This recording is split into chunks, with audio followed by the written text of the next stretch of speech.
Welcome back to The Explainer. Today, we are getting our hands dirty with a really practical, on-site checklist for setting up a sliding gate motor safely. You know, whether you're a homeowner or a seasoned contractor, when you are dealing with a massive gate that weighs hundreds of kilos, setting up the automation is way more than just plugging it into the wall. It is a precise sequence, it's a process, and you really have to get it right if you want the equipment to survive and function properly. But before we even touch a wire or start messing with the programming, we have to get our heads in the right space. So I want to pose this question. Can a heavy-duty motor fix a poorly aligned gate? Seriously, think about it for a second. If you have got a gate dragging on the concrete or binding up on its track, is a bigger, badder motor going to solve your problems? The answer? Absolutely not. No way. In fact, this brings us to the ultimate golden rule straight from the installation manual. The motor is not designed to correct a bad gate alignment.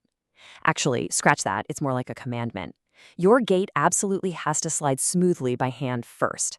If you are hoping the motor will just brute force its way through a heavy, stuck gate, well, you are just going to tear up the gears, the rack, and the motor itself. All right, here is our game plan for the setup. We're going to cover 1. Mechanical checks, 2. Electrical prep, 3. Setting limits, 4. Manual override, and 5. Site rolls. Let's dive right in. Okay, Section 1, Mechanical Checks. Like we just said, before a single wire gets connected, you have to inspect the physical gate itself. The absolute baseline requirement here is that it rolls smoothly without resistance. You're looking for zero sagging, absolutely no rubbing against the pillars. The ground rail has to be perfectly straight, the wheels perfectly aligned, and the steel rack where the motor engages needs to be dead level. Bottom line, if you have to heave and push the gate with all your weight, that is a mechanical alignment problem. The installer has to fix that before the automation ever enters the picture. You'll often see a big yellow warning triangle stamped right on the equipment itself. It's literally there to remind everyone that automation is designed entirely for convenience. It is not a bulldozer for a faulty track. If it's stuck and you force the motor to do the heavy lifting, you are just asking for those internal gears to shred completely. Moving right along to Section 2, Electrical Preparations. So the gate is gliding beautifully by hand, awesome. Now we need to think about power infrastructure. It's always fascinating to compare the clean, perfect, standardized diagrams in the instruction manual with what you actually face on a real job site. You have to take those pristine textbook rules and apply them in the real world amidst all the dirt, concrete, and ongoing construction. And when you translate those rules into a hard checklist, there are zero compromises.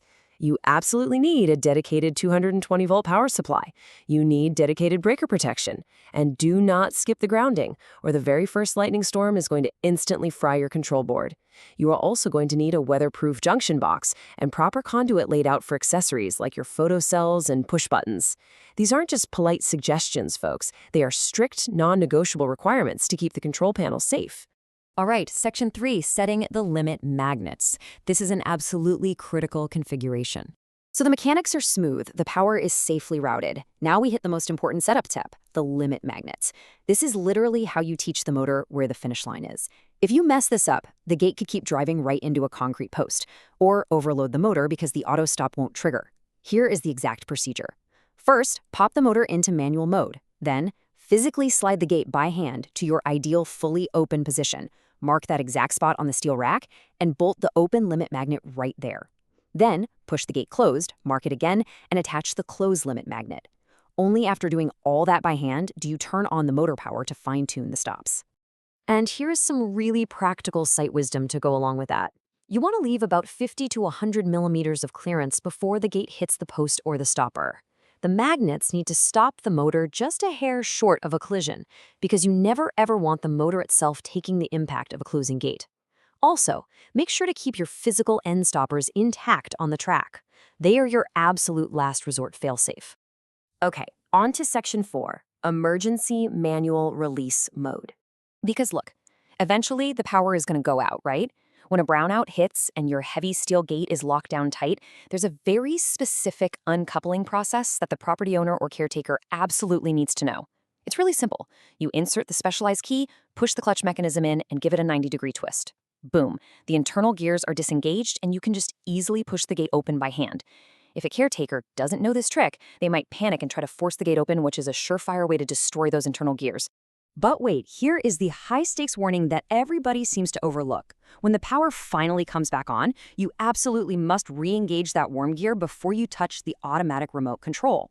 If it's locked in, great, the motor runs and the gate moves safely. But if you leave it released and hit the button, the motor is going to spin up to full speed. The internal gears will just slip, your limit detection will fail entirely, and you will very likely overload the whole system.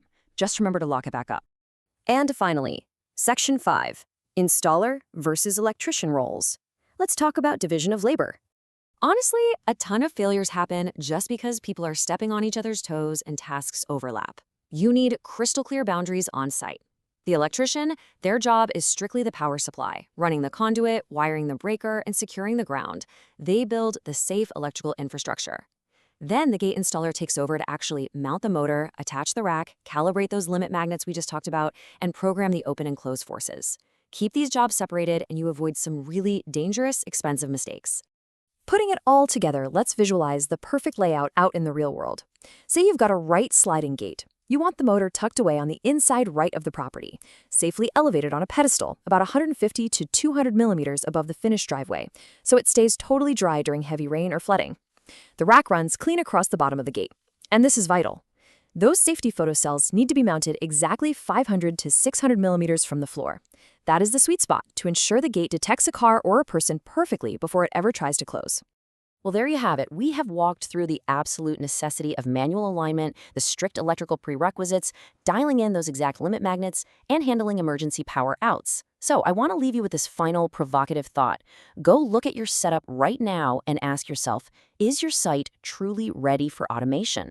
Because if you can't go out there and push that gate smooth as silk by hand right this second, you've got some work to do before you ever touch that power switch. Thanks so much for joining me on this explainer, and here's to making sure your next installation is perfectly seamless.